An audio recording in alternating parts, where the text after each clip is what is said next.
You're not even our real kid. You never were. That's what my mom screamed at me the night she threw my suitcase onto the porch in the pouring rain. One DNA test, one stupid test, and suddenly everything I'd ever known about love, family, and trust collapsed like a house of cards. She stood there in her silk robe pointing at the door like I was some stray they had pitied for too long. But the best part, she was dead wrong. And by the time I was done uncovering the truth, I didn't just take my place back in the family. I took everything. If you're into shocking family secrets and perfectly served revenge, hit that like button and subscribe for more true stories that prove blood isn't always thicker than betrayal. Hi, I'm Alex. At least, that's the name they gave me. I grew up in a wealthy, well-respected family. In suburban Connecticut, Dad was a partner at a law firm. Mom chaired 3 charity boards. I had an older brother named Jeremy, 2 golden retrievers, and a childhood that looked picture perfect from the outside. But behind the designer curtains and holiday cards was a constant reminder that I didn't quite fit in. They never said it out loud, not until the night everything unraveled, but I always felt it. The glances, the silence, the way I was forgotten during family trips. At 24, I had just graduated with a dual degree in genetics and law irony at its finest when I discovered the one thing I wasn't supposed to find, a DNA kit stuffed into the back of Mom's dresser drawer. And once I opened that Pandora's box, there was no going back. What started as a question of identity turned into the most delicious downfall they never saw coming. I never meant to start a war. I just wanted answers. Growing up, I always sensed something was off. I wasn't treated poorly, not exactly, but there was a distance. My brother Jeremy got the proud hugs, the emotional talks with Dad, the heirlooms from Grandpa's study. I got piano lessons I didn't ask for, and compliments that felt hollow. "You're so polite, Alex," Mom would say, smiling tight-lipped to her friends. Such a quiet child. I wasn't quiet. I just knew not to speak unless spoken to. As a kid, I'd bring home report cards full of A's, but no one blinked unless Jeremy made honor roll. When he got into Princeton, it was a family holiday. When I got into 2 Ivy Leagues, Mom just nodded and reminded me to send thank you cards. It wasn't abuse. That would have been easier to name. It was absence. Quiet erasure. Like I was only there because someone forgot to cross a name off a list. Still, I didn't push. I studied. I followed the rules. I did internships every summer and worked twice as hard to impress my professors. And when I came home after college, I told myself maybe now things would change. Maybe now they'd finally see me. But what I came back to was colder than anything I'd ever expected. It started on a Sunday afternoon. Dad was grilling outside. Jeremy was scrolling on his phone, barely talking to anyone. And Mom was standing in the kitchen, angrily ripping open mail like it had personally offended her. Then I saw a crumpled 23andMe envelope in her hand. Her face was pale, her mouth tight, eyes darting like she'd seen a ghost. She didn't know I was watching. Later that night, when everyone had gone to bed, I tiptoed downstairs. The trash hadn't been taken out yet, and buried beneath layers of receipts and spoiled leftovers, I found the DNA test she'd tried to hide. The results weren't hers. They were mine. My heart pounded as I read the document. The test had been processed under a pseudonym, but the birth date, the ancestry details, they matched me exactly. And the headline, paternity not detected. I read it 3 times. 4, 5. My throat went dry. Was this a prank? A mistake? I felt my stomach twist in a way I couldn't describe. There was no father match. The man I called Dad for 24 years wasn't my biological father. But it was the notes, scrawled at the bottom, that really did it. Called your Dr. Ellis. Confirm adoption records. If he ever finds out, everything falls apart. I didn't sleep that night. Instead, I dove into a rabbit hole I didn't know I was ready for. Adoption. I had no idea. No one had ever mentioned it. I didn't even look adopted. People always said I had my father's eyes. Turns out that was just good coincidence or a lie they told often enough to believe it. I tried confronting Mom the next day, calmly. Hey, where did I come from? She froze. What kind of question is that? I found the DNA test. And the notes. Her face drained of color. She set her coffee cup down, the porcelain clinking louder than it should have. You had no right going through my things, she hissed. I didn't. I found it in the trash. And then came the explosion. You want the truth, Alex? Fine. You're not our biological child. We took you in. We raised you. And this is how you repay us, snooping. Accusing, digging up things better left buried. I just wanted to know, I said quietly. She slapped the table. Well, now you do. You're not one of us. You never were. Maybe it's time you stop pretending otherwise. I left that night. No suitcase. No plan. Just my laptop and the clothes on my back. I crashed at a friend's place, shaking with rage and heartbreak. And within a week, they'd changed the locks. I found out from Jeremy, who sent a one-line text, "Don't come back. You're not family." He didn't even bother to say my name. That should have been the end. But I'm not the kind of person who leaves things unfinished. So I dug deeper.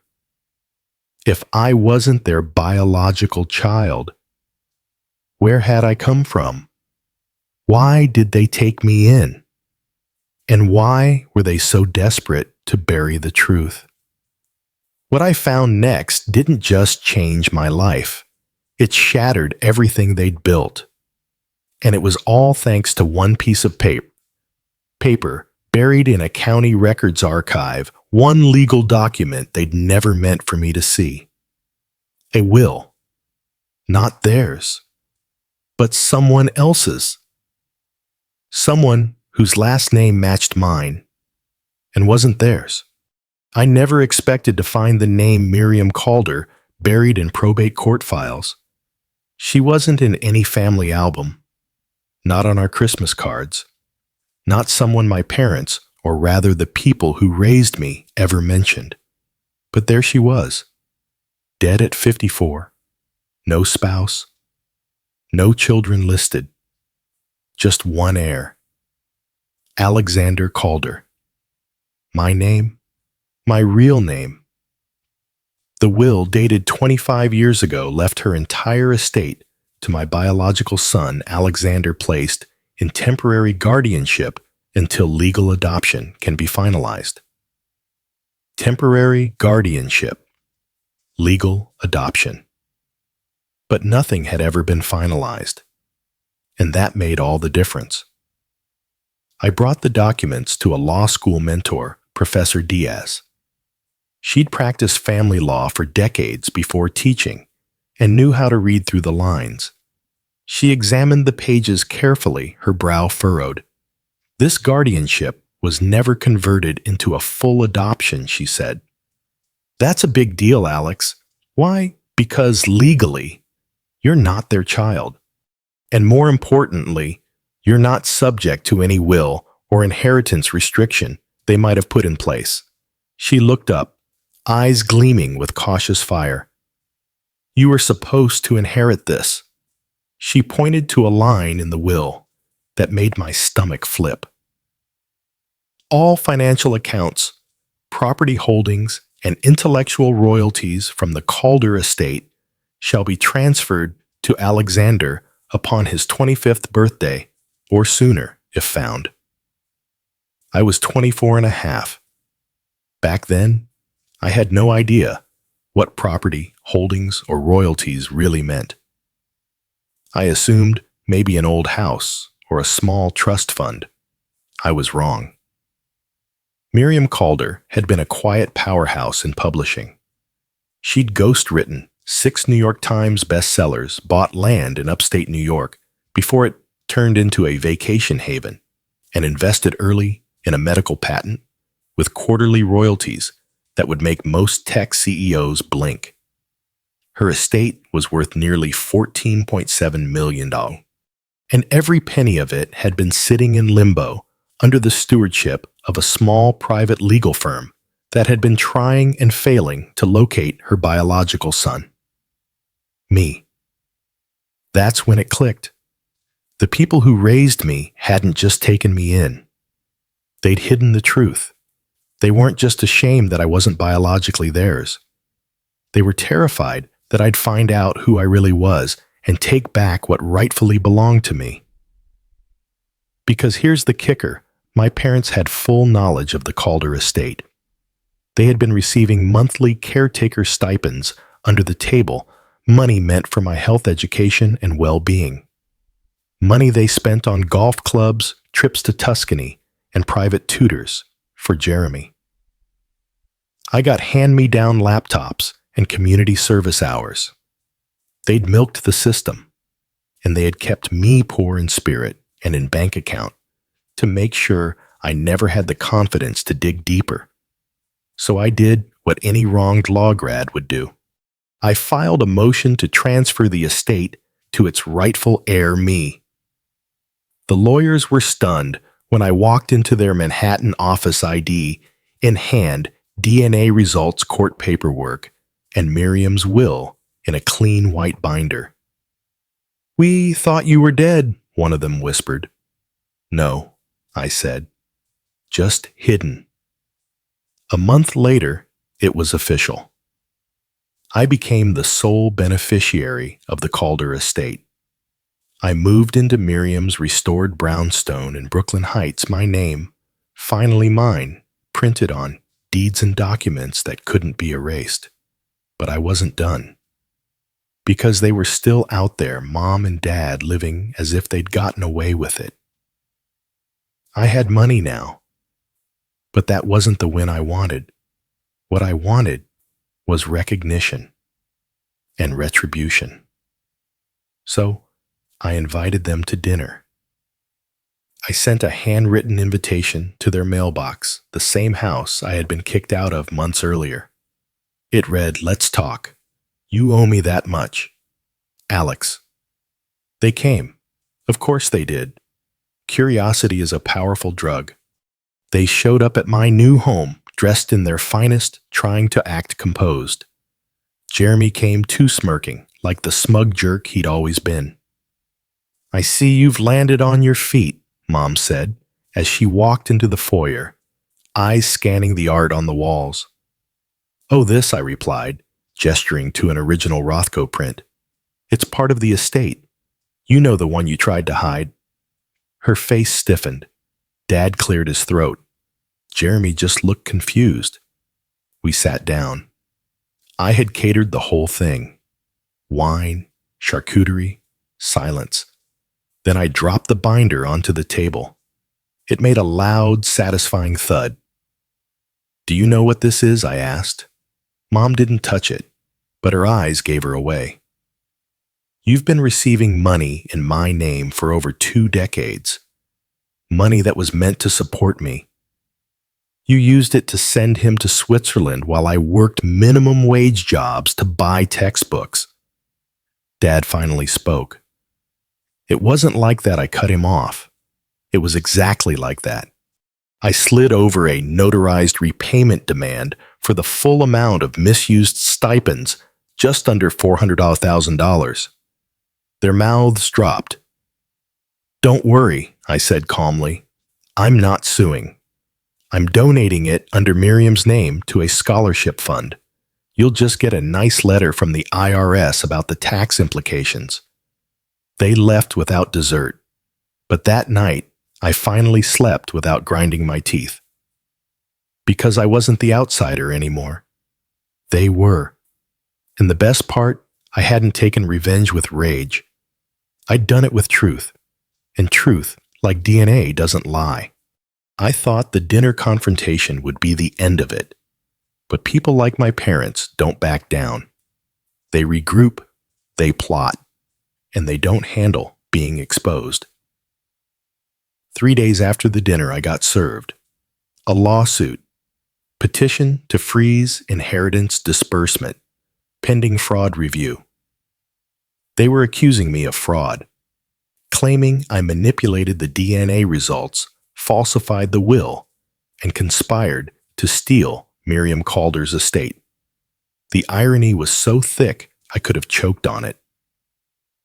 Their legal claim was weak, laughable even, but the damage wasn't just legal. It was personal. Suddenly, my inbox filled with angry emails from old neighbors. Anonymous hate messages started popping up on my social media accounts. Ungrateful little liar. You should have been grateful they even took you in.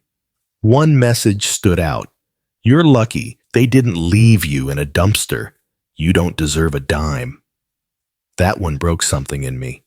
I'd spent most of my life walking on eggshells, staying small, apologizing for even existing, but not anymore. So I went public. I didn't call a press conference or anything. I just posted a long, detailed thread on Twitter. Screenshots, legal documents, side-by-side comparisons of the will, the letter from the Calder estate lawyers, my DNA results, and then I posted the picture. The last photo ever taken of Miriam Calder, a woman with my cheekbones, my eyes, and my fire, holding a baby wrapped in a yellow blanket, a hospital wristband on her arm, a name tag that said, Alexander Calder. The post went viral overnight. Within 24 hours, I Am Calder was trending. People flooded the comments with support. You don't owe abusers silence. This is what generational theft looks like. My adopted parents did something similar. Thank you for speaking up. News outlets picked it up. A journalist from The Atlantic reached out for a feature. And the small legal firm that had managed Miriam's estate issued a public statement. We confirm that Alexander Calder is the lawful heir to the Miriam Calder estate. Claims of fraud are baseless and defamatory. Suddenly, the narrative flipped. My parents weren't victims anymore. They were leeches in designer suits. And the public. Oh, they were ruthless.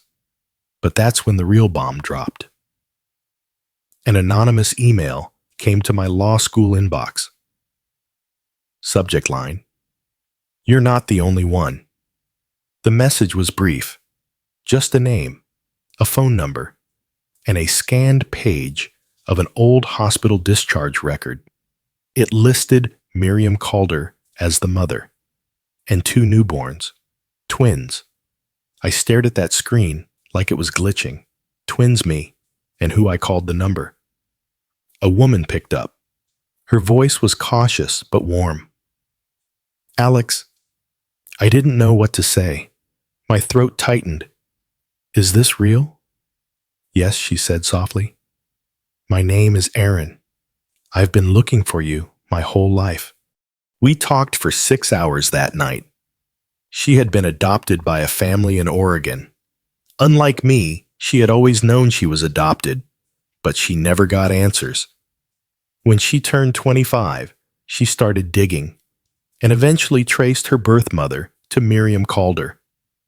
When the news about me broke online, she recognized the name immediately. I have the other half of that baby blanket, she whispered. That's when I knew. We met 2 weeks later in New York. She looked just like me, or rather like the version of me that hadn't grown up under cold glares and subtle rejection. Freer, lighter, but with the same laugh, the same skeptical eyebrow, the same intense focus when reading a menu.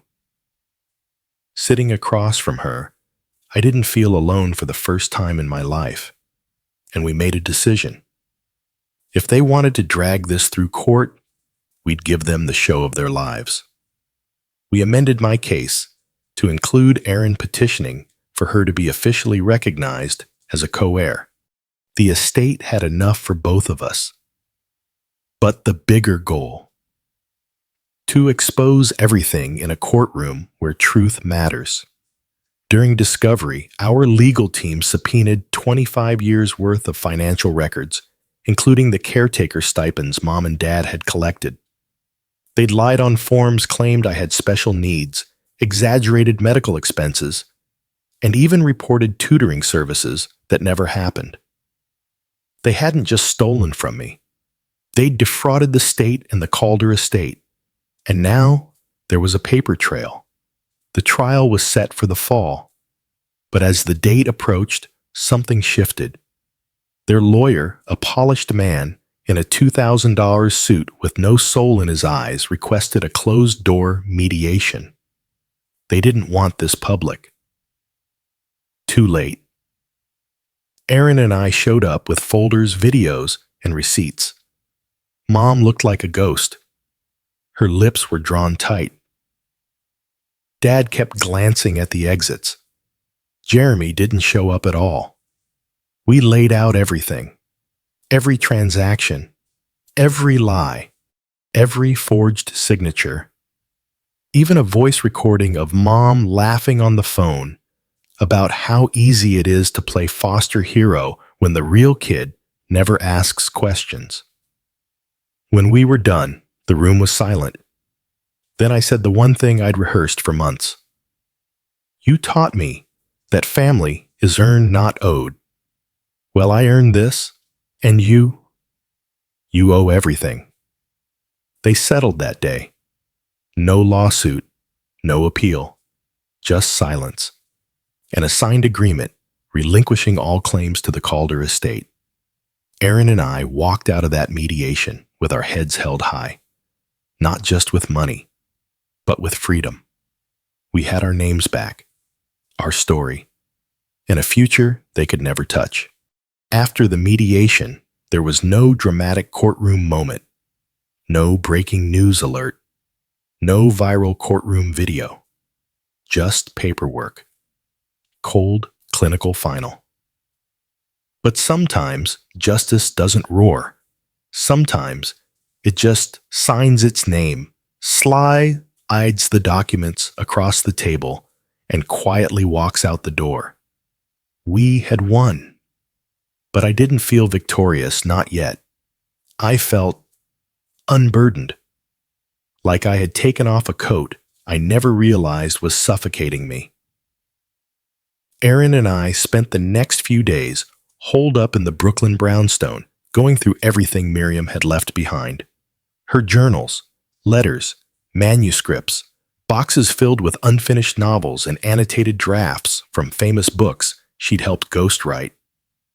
This is insane, Erin whispered, holding up a typed page with scribbled notes in the margins. She co-wrote 4 of the books we read in school. She was a genius, I said. And she wanted us, Erin added. Those words hit me harder than anything else had. She wanted us, not out of obligation, not for appearances, not because someone told her to, because she loved us. And the people who raised me had buried that truth like it was a shameful secret. That's when we made our decision. We weren't just going to inherit Miriam's legacy. We were going to expand it. We used part of the estate to establish the Miriam Calder Foundation, a nonprofit focused on supporting young writers from foster care and underrepresented backgrounds. We launched a residency program for aspiring authors, funded scholarships, partnered with independent publishers. We even started restoring Miriam's childhood home upstate, turning it into a creative retreat, one that would be open, warm, and inclusive. everything our early lives hadn't been. People began to notice. Literary blogs covered it. Book Talk exploded with clips of us reading excerpts from Miriam's lost journals. A major publishing house offered to release a collection of her unpublished work, with Aaron and me listed as co-editors. It felt like healing. Slow, earned, real, but healing didn't mean forgetting. One afternoon, I got a text from Jeremy. "You got what you wanted. Happy now." No apology, no acknowledgement, just the bitterness of someone who realized the mask had slipped and there was nothing underneath. I didn't reply, because I had nothing left to prove. A few weeks later, Aaron and I were invited to speak at a literary symposium in Vermont. During the Q&A, someone asked, "If you could say one thing to the people who raised you, what would it be?" I paused. Aaron looked at me. Then I said, "Thank you. Because without your silence, I wouldn't have sought the truth. Without your rejection, I wouldn't have found my real family. And without your lies, I wouldn't have discovered how powerful it is to speak the truth out loud." The room went still. Then applause erupted. Not for revenge, but for redemption. That night, Aaron and I sat under the stars on the porch of Miriam's old cabin. "I used to dream about this," she said. "Not the money, not the lawsuits, just knowing you were out there, that I wasn't alone." "You never were," I replied. We clinked glasses root beer in old crystal tumblers we found in Miriam's attic. "Do you think she'd be proud of us?" Aaron asked. I didn't even hesitate. She'd be thrilled. We weren't just survivors of someone else's cruelty anymore. We were authors of our own story, and we were just getting started. The official launch of the Miriam Calder Foundation happened 6 months to the day after the lawsuit settlement. We held the opening gala in a renovated theater downtown, the same one where Miriam had attended open mics in her 20s. The walls were lined with her handwritten notes and manuscript pages. The guest list included publishers, professors, journalists, and a few wide-eyed kids from foster homes who'd been invited as special guests. I gave a short speech that night. My mother's voice was nearly erased, not by time, but by people who feared the power of the truth she carried. But truth has a way of surviving, of coming back stronger. Tonight, her legacy doesn't just return, it multiplies. Aaron stood beside me, wiping tears as the audience rose in a standing ovation. But not everyone was clapping. Across town, my former parents were having a very different kind of evening. The IRS had opened a formal audit into the $400,000 plus in falsified caretaker stipends they had collected over the years. The penalties weren't just financial. There were potential fraud charges on the table. Their attorney had dropped them after discovering they'd omitted key financial disclosures. The firm that once proudly sponsored Dad's law practice quietly scrubbed his name from their website, and Jeremy. The company he worked for had been flooded with emails and tweets after the viral thread went public. They didn't fire him, but they did relocate him to a satellite office in rural Maine. Poetic, really. What hit hardest, though, wasn't the legal fallout. It was the social exile. The world they'd spent decades building, the cocktail parties, the country club brunches, the polished reputation collapsed like dominoes. Because people can forgive a lot. But stealing from a child you claim to love, that doesn't wash off. Meanwhile, Aaron and I were just getting started. We expanded the foundation to include a legal aid arm helping adoptees and foster youth reclaim their records and fight for overdue inheritance and support. We received letters, hundreds of them, from people who'd grown up in silence, from kids who never knew their birth parents, from adults who found out too late. One letter hit me hardest. A teenager wrote, "They told me I didn't matter. Then I saw your story. Now I know that truth matters more than silence ever will." That single sentence meant more than any inheritance ever could. Back at the brownstone, life had taken on a new rhythm. Aaron and I ran the foundation during the week and hosted writing workshops on weekends.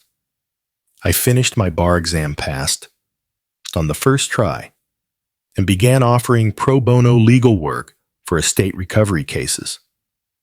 One morning, I received an unexpected envelope. No return address.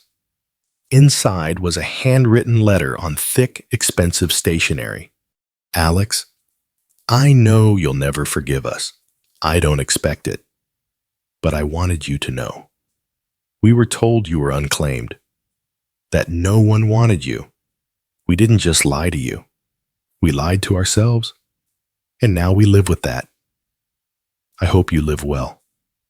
M." No apology, just regret. Too late. I never wrote back, not because I hated them, but because their chapter in my life was already closed, sealed, shelved, and I was already writing something new. At the end of that year, Aaron and I traveled to the town where Miriam had grown up.